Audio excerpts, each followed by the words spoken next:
Tamo nang punama kauri natra. Kasi ako anniversary ni. Aduga tamo na care am talaw ba natra? Kanana care law drage adubo. Ay thabak chinman baduga tawri ni kaure kay doroge nang bo. Kari kauri ba?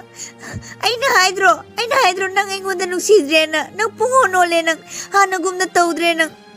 Kay sulay tabo wadi sige damata imong manilangan nga no. Hey, taning de ko chango imong da. Pare ay ngasi mang ipam chakani. Ang ngasi mang ipam chakani ay nang gadilay roy. Hey, chani nga chakro chalo. Imang da leira no. Ko ka saya sine. Kailan sibo? Diary. Dear diary, tansin si hausi hanagum na tawdre. Mana ingon da saklam wasak mari mag mana loy na tugay kre. Wasak mari diti.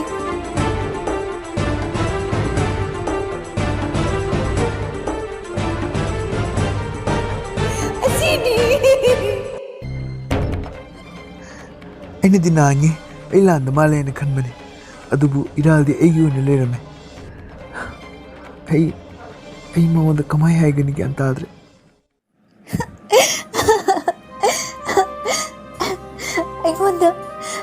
Ay sumay to biba. Masa pungono le. Ama nupit na sungre hay ba? Madamado. Sumay to ramputi. Hello. Ay Somgi ming se khangbi ya gadro. Ay lamnan ba kanada ay kiming hay dukte. Yam VIP ro nang se. Adoy wanate da. Doy sinang tumay dong kalsi yani da. Hagulaw ne. Tumay na wali sana manungay tini. Hagulaw ne. Ay ngamoy. Nang sita pamaro. Ay di hagot pa ngamoy. Kwang nay. Okay se pare sak pajabi. Nang naming kain wam tahay rosa. Ay kiming lo. Ay kiming di Maria kau ye. Nang kiming di kay kau ge. Tamo. Tamo ko ne he lime tali he. Ay kiming na tansin ko eh. Okay. Mr. Tansen, nang ingon da mingang bagi maram sa karigino nang kari hangning bahay ning bakay ligi haro. Nusi hay gito ba? Ay kamay tajo hay no nang nahekta nusi hay ka. Kari wasa aga hayo hay no. Nusi de hay base wasak lagi hekta lip na bayabo ay rakati ay nangon da wasak marikak sa uwan na hay kita dinang yagadra. Yagani ilay potubo wasak tu alore ke no. Adudi tau tumina nang nasakadaw wasak sinse loy harake. Ahan bata nang ay nahay pagkuting ninga da bani. Ani subada nang ngay awawa mo tama thaloga chaloy. Subada nang ngay ga wari macha na tra acho boy reso amata khanaroy. Mari subada nang warabasu nungayrabasu ay ga sumne minagani pusi supa nang cheloy. Ilay wasibu. Hoy. Ay wasak sa isini nang nahari po namay taubi gani. Hujik ti matam da hokre. Halak la roy mo. Tara ba? Ay office chalo hige. Chalo. Jang chakro. Ining dre. Ay tom te lew ragi yum sida. Naging nusi jabi chan na bidu gane. Chakro. Aspil bani wo nang se. Ay yum si kaga halak ning dre po. Good morning, sir. Gari da kakat piro. Grace, morning. Ado nang ngasi di khara halam magera. Kay duragi, sir. Jani ay sungai. Pare, kakalagi. Sauningida. Chakri da na. Rapido ka. Sungkray ba. Yes, we did it, sir. Ekogi mission se complete hoire.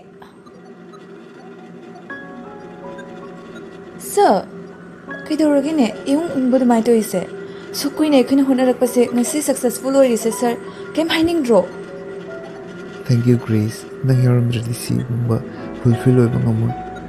Thank you, Grace. Sir, hayo ne kay duragi kay do bayarage. Kem haraw ba mandri se kay gino. Kisu to deda. Sir, kay gino sir na so jamna wakal nungay tana uri sibo. Sa ekoy ni gi achievement ne. Ado sir na nungay tana leiraga ay so haraw fum tukti. Grace. Sumdobani Grace. Namaga igado yumda pakhatta khane. Matam kuinadagi ibani do unaba sungya yaradre. Ado karigino khangde gyanam tade adugagi khwaidagi ngakninga ama oridi nanga iga mari lene yana khalli mana. Keno haisibo sir ekoini de colleague ne aduga mana phatana khanbududi yam nungaite misunderstanding hoina to yoramani Misunderstanding on the Butorin. Mana Maki Darida, Wapum Basin, Lateran. Ainine, Matamamada, Mano the Nimamando, Manda, Masakiba Mamdo, and Matamatanto the Mitugaiki. Any the Kali, Ailan, the Malan, Adubu, Man, Ibis into Padu, but a young Lalam. How's it come to command the salt to Bayaganin?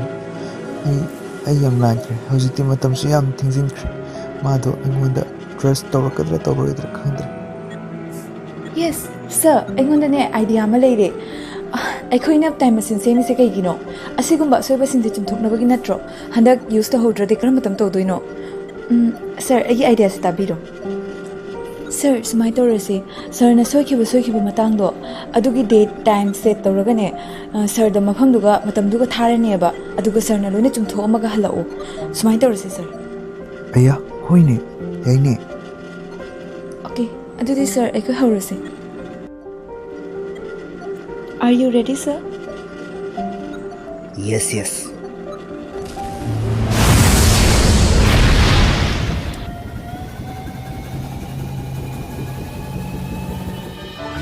Sunda keno tansen jone. Oi ice cream ne re ice cream. Ice cream chaningi. Ta khamo. Dance go to order.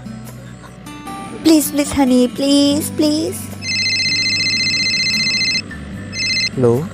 Sir, howjik urgently sir laktabi yadre. Aikogi time machine se kenum tawdore sir. Oh, lai. I'm sorry Maria, ngasi di yaro kay ngabida kawrisi ni. Thing mo tare. Law, yung jang na halis.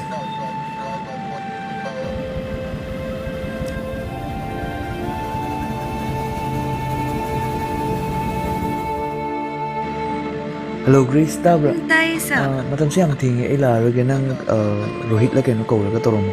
Okay sir. Yani ba toromo ko? Keko. Yani. Lo, sila. Ice cream layers. Yes. Thank you.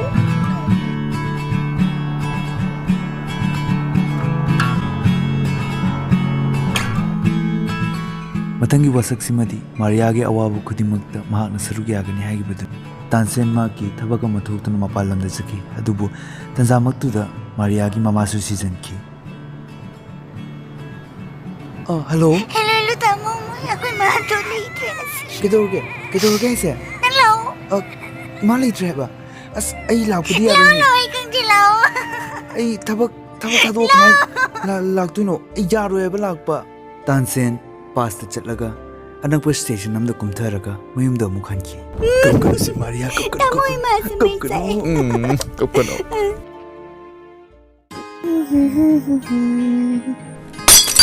Aya. Maria kaino nang torisibo egi suklu bache sibu nang kaino torisibo ay kamay torisidi Sorry Tansen, sorry. Sorry, please. Sorry, ay khangana to bane ba sorry. ay yum siga mi kupa mo bolle nindra bani ay ha pila bani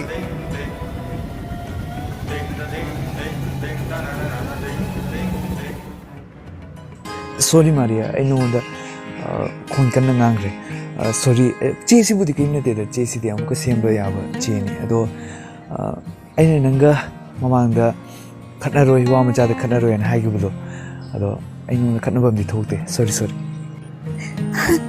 Tamo, thank you.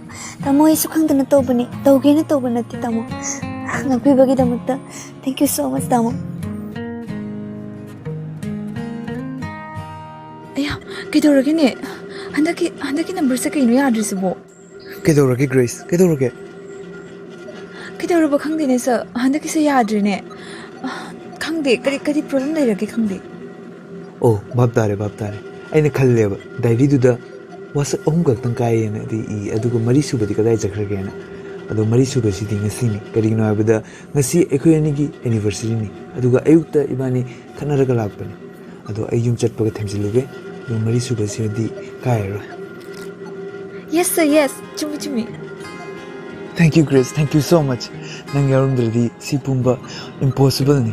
Nang hairukpagibu ay khangba ngamini. Thank you so much, Grace. Thank you so much.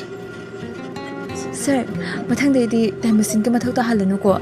Inamagi wasak punamak sir na ngak na chitpigadabani. Matungdadi asingma problem atay amuk hana laktana ba hotnabiyu.